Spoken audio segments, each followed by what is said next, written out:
খরা, তাপপ্রবাহ, অতিবৃষ্টি, ঘূর্ণিঝড়, আকস্মিক বন্যা, অতিমাত্রার তুষারপাতকে জলবায়ুজনিত প্রাকৃতিক দুর্যোগ হিসেবে বিবেচনা করা হয়।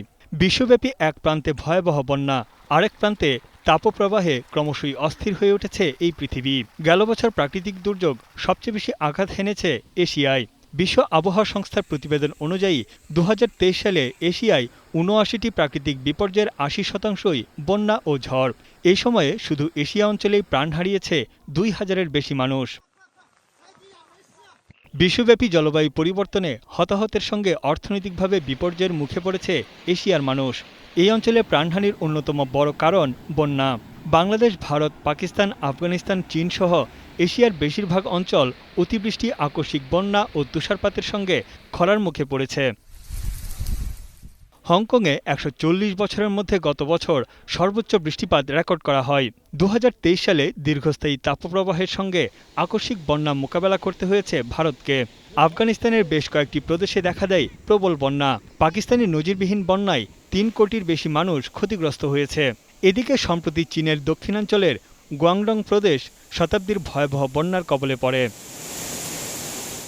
২০২৩ সালে এশিয়ার অনেক দেশ নিজেদের ইতিহাসের সবচেয়ে উষ্ণ বছর দেখেছে।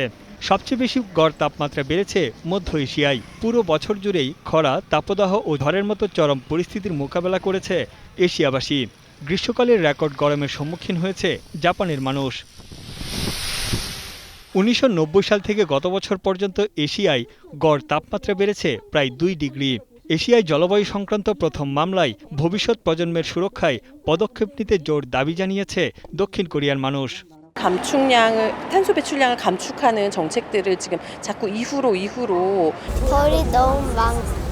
벌이 너무 없어지고 새들도 없어지고 홍수로 폭우로 많은 사고들이 일어났잖아요. 산사태도 그렇고. গ্রিনহাউস গ্যাস নির্গমন কমাতে কার্যকর পদক্ষেপ ও বাস্তবায়নের অভাবকে দায়ী করছেন বিশেষজ্ঞরা।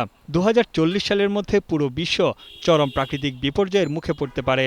এশিয়া জুড়ে বন্যাকে ভয়াবহ বিপর্যয় হিসেবে উল্লেখ করেছে জাতিসংঘের আবহাওয়া সংস্থা। তানভীর জনি, এখন বিশ্ব। Lily Lemon Face Wash. Lily, always be you.